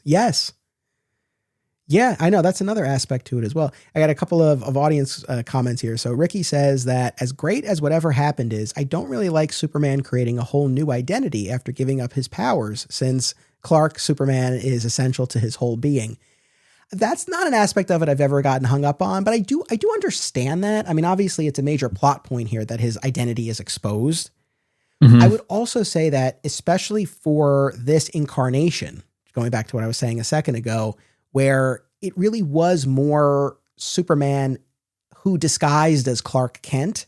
Yeah, right. For sure. I think if we were to kind of take the spin on the modern version where it's like Clark is who I am, Superman is what I can do. Yes, I think I would feel similarly to Ricky here. But I think for the pre-crisis version of the character, I think, like you were saying, he is his true self with Lois, with their son. And I think that's okay. I'm okay that the Clark identity was retired, given the specific circumstances of the story. Right. We also have 5 million here who says, my personal favorite written ending is Whatever Happened to the Man of Tomorrow, with Kingdom Come a close second. If it was up to me, 5 million years in the sun. Well, then we're into Morrison territory here. So we've been talking a lot about the Tom Welling scene in Crisis, where we catch up with the character years after the Smallville television series ended. This is now during the Arrowverse Crisis on Infinite Earths crossover, and we have John Cryer's Lex Luthor show up to take him out, and discovers that this Superman has given up his powers. And it's really confirmed when Lex tries to use kryptonite on him and it has no effect. And Clark just throws it away. And he says, kryptonite has no effect on me, not since I gave up my powers. And Lex, of course, you gave up your powers. And one of my favorite moments here is, I can't say I've missed these talks. No. I said, I also like, still stronger. That is fantastic. Yeah, where he blocks that blow from Lex and then clocks him. Still stronger. Yeah. It's so, I mean, look, I've had a big journey with this. The first time that I talked about it on the podcast, it was an episode called How the Arrowverse Failed the Clark Kent of Smallville. I don't feel that way anymore, but let me toss it to you first. How do you ultimately evaluate this ending? Do you think that maybe the scene from Crisis is a stop along the way for him? I think it could be, but I don't think that's the intention of that scene. Okay. Right. But yes, if Warner Brothers ever decides like, hey, we're going to do a Smallville revival, then maybe that would be a stop along the way. But I think in terms of what the intention of that scene was, I think it was an end. Yeah. When I heard Zach Morris podcast recently, he was talking about how on Smallville, there's this trope of you could be holding the kryptonite in your hand and it has no effect. Right. But if you put the ring on, then this sort of Lord of the Rings of power, you have to wear it in order for it to do anything. So when I heard that, I thought, is he wearing a la Mark McClure, a blue kryptonite wristwatch? Is this something he could take off and have that forever ending again if he so chose? I don't know. So on that note, because actually even one of our patron comments addresses that, and that's something that I've heard a lot about that Smallville scene. It's like, yeah, maybe there's blue kryptonite in his watch, or he's holding it, get his back. Yeah.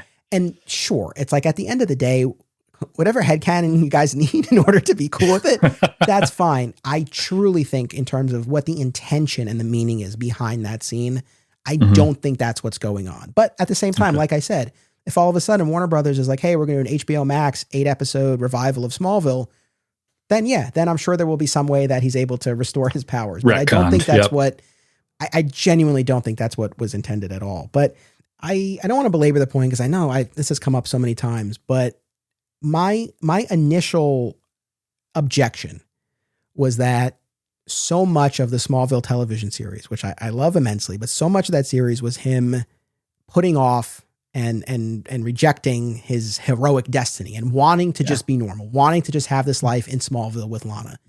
And by the time you get to the end of the show, he has overcome that and he has reconciled all the parts of himself. And trials of Smallville. Though these were my trials. And so to then pick up with him again years later. And so the very next time we see him. Not that many years later, in fact. Not that many years later, he spent longer becoming Superman than he was actually Superman. Right. But so to pick up with him and he's right back into a mode that felt like he had surpassed long ago. That was the initial objection I had. Also, even before John Cryer's Lex shows up, we have our other Superman and Lois and Iris, and they mention Lex, and he's like, oh, I didn't realize the president was in town. That was another objection I had. It's like, well, so Lex is still president and you gave all of this up? So there are definitely issues that I had with it. I just didn't feel like it reflected the proper ending for the version of the character who ended Smallville. But I've made my peace with it in large part because this whatever happened-esque finale is my preferred version of the character. And so why would I not want that for my favorite version of the character? Right. the Clark from Smallville. I also had this moment where I can draw a distinction because there's a difference between, I don't want these powers. I just want to be normal versus giving them up for his family, for his daughters. Right. That's a different reason than we had seen before. When he says like, they're worth more to me than any powers.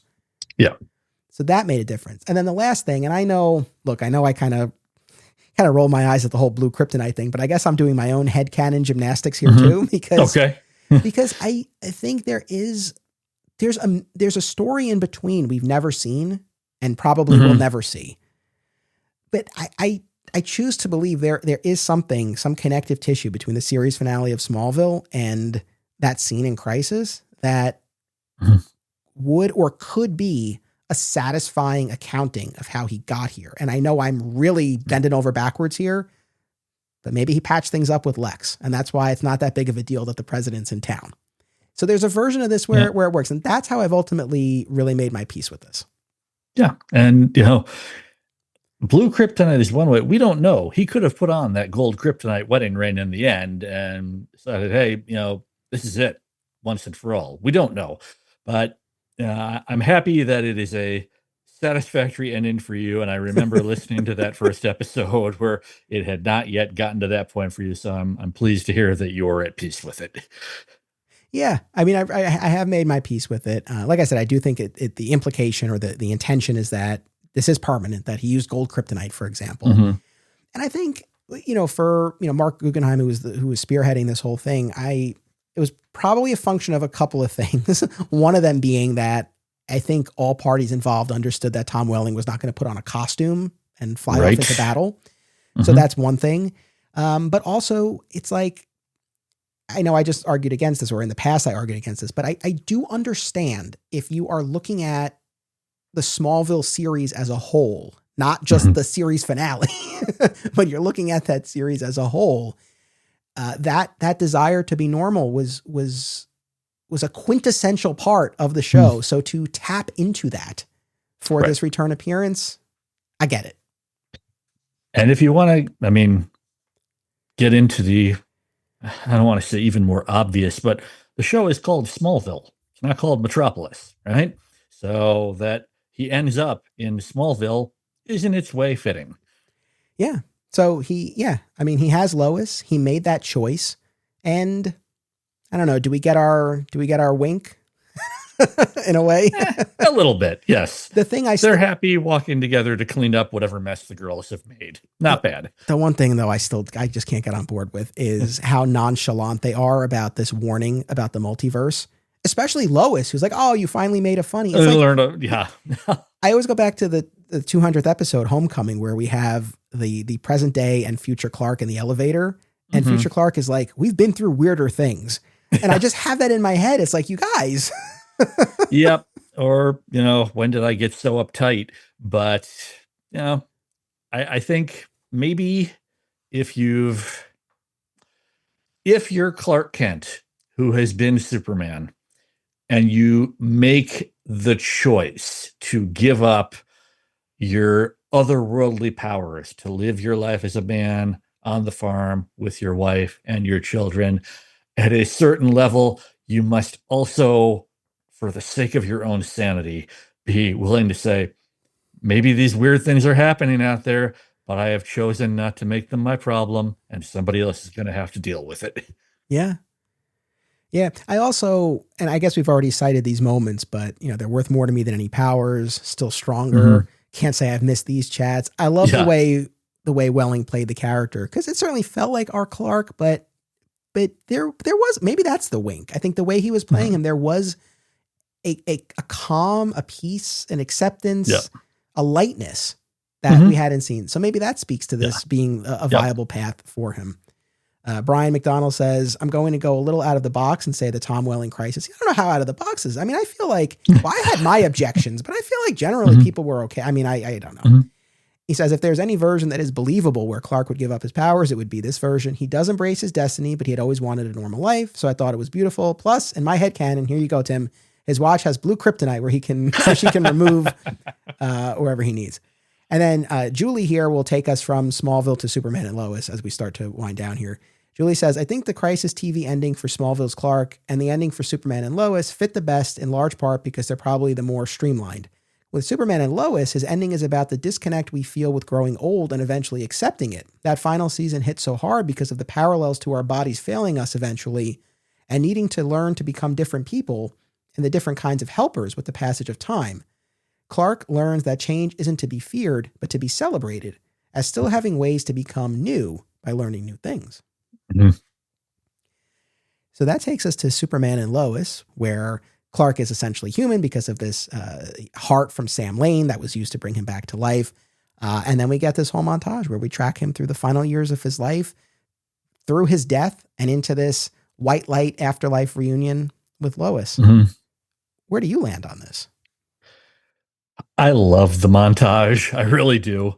I thought between the internal monologue and watching how both Clark and Lois were learning to deal with change and with loss and having to accept all of the things that come along with getting older, that I just felt it was really artfully done and was one of the more satisfying TV series finales that I have seen in a long time.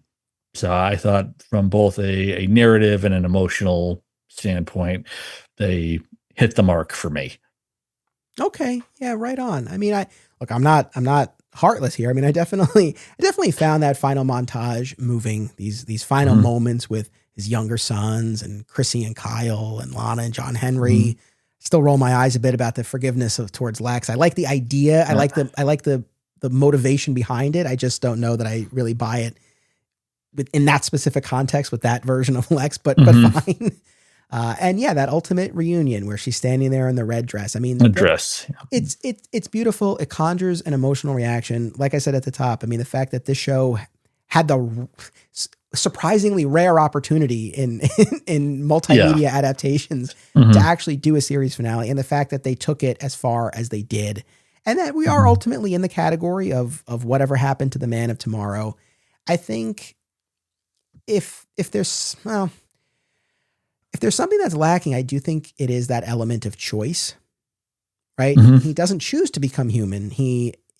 It happens because of the way he's brought back with Sam Lane's heart. However, I want to tip my hat to Julie, because kind of the way she laid it out as far as what the show is saying about our bodies failing and that lack of control and sort of needing to sort of surrender to that process. I think it did color it for me a little differently, and obviously ties in with the show and the cancer storyline for Lois in the penultimate season. So that actually helped me make a little bit more peace with it.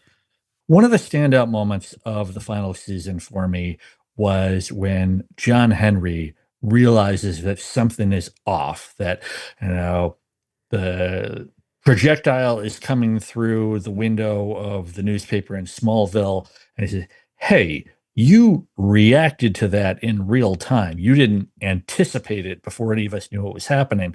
We've got to run some tests. And when it becomes clear that Clark is not going to be able to be what he was long term, and his initial reaction is, I think, what any of us who are going to face a new limitation think, which is, this sucks. I don't want to have to not be what I was. But if we're finding choice in that and assigning value to it based on a choice being present or absent, it is him choosing how he is going to live his life with that limitation moving forward. And is he going to be able to do it with grace and with dignity, or is he going to be resentful that he doesn't have every ability that he once had? He chooses, as Superman would, to move forward with grace and dignity. And in that way, I think he finds value. Yeah, no, beautifully said. And I think that kind of unlocked it for me, because I think that's why this is a journey. And we challenge our assumptions. We try to keep an open mind. We revisit things, because I know I was hung up on this idea of him making this choice, because that's one of the things that clearly I found impactful about whatever happened. And even the Tom Welling scene, even if I disagreed with that choice for a long time, the fact that he made one. But yeah, I can take a step back and say, and really consider what Superman and Lois is trying to say here. And this is a different version of that story. Yes, he ultimately becomes human and his journey on this earth ends, but the way he gets there is different. And yes, I think it is very much about coming to terms with that, something that all of us have to deal with. And Clark himself wasn't expecting to, but now he was put in that position. And so, no, it's not about him putting on a gold kryptonite ring, right? Right. It's a different approach, but not any less valuable. And I think I've kind of had the scales fall from my eyes a little bit on that. But yeah, as far as the Last Days of Lex Luthor, this relatively recent miniseries. So this too. We did a whole episode I did with Tyler last year after it wrapped up, and I reread it before this recording because I wanted it to be fresh and I wanted to give it another look. And honestly, I stand by everything I said in that previous discussion. I think the same objections that I had there remain. And just generally, I think the most fundamental objection I had with the story as a whole was that I just didn't find this Lex endearing in any way that really made me invested in their relationship. Like, he just seemed like consistently a dick who was even especially going back to those Smallville set flashbacks where he would just always be set off by something, including in his conversations with Clark, and storm off. And I just would have loved to have seen more or any moments that really showed more of a different side to him that maybe only Clark got to see. I mean, the closest we get, I think, in that story is when Clark got detention for arguing with the teacher about his answer to a question on the test, and Lex looks at it and he's like, yeah, you're right. I mean, that's about as much as we get. Most of it is Lex just being a jerk and getting mad and storming off. And so I feel like I can extrapolate a lot from the Smallville television series and their dynamic and kind of inject it into something like this. But if I'm really just focusing on what we have, I don't know that I'm as invested in that iteration of Lex and their dynamic. I just wanted to see more between them. 99% sure I'm right about this. Your preferred version of the origin in comics remains Birthright, correct? Yes. Okay. So I can only imagine how this may have, I mean, my preferred version in comics is Man of Steel, but that's just function of when I grew up and what was coming out at the time. I enjoy Birthright. I look forward to this as it was hailed as the spiritual successor to Birthright. It was Wade continuing this story, and we were going to be, essentially dealing with the same versions of Clark and Lex that we had run into there. I do not like the ending of this story. Putting aside that, you did your Superboy journey, and in doing that, I think you called out once what was my favorite episode of the show, which was Mind Games. Mm-hmm. And at the end of Mind Games, we have Lex making his escape from the cave where he and Superboy have had this sort of heart-to-heart, and putting kryptonite in the chain link fence. Don't you ever let anyone don't you tell anyone I let you go.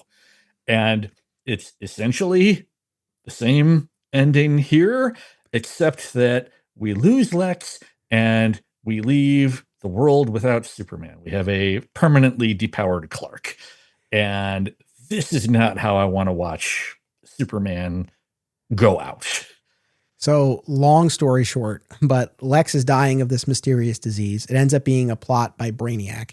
And Lex directs Superman to build this contraption, and Superman ends up rewiring it. The ultimate effect is that it transfers Superman's powers permanently to Lex.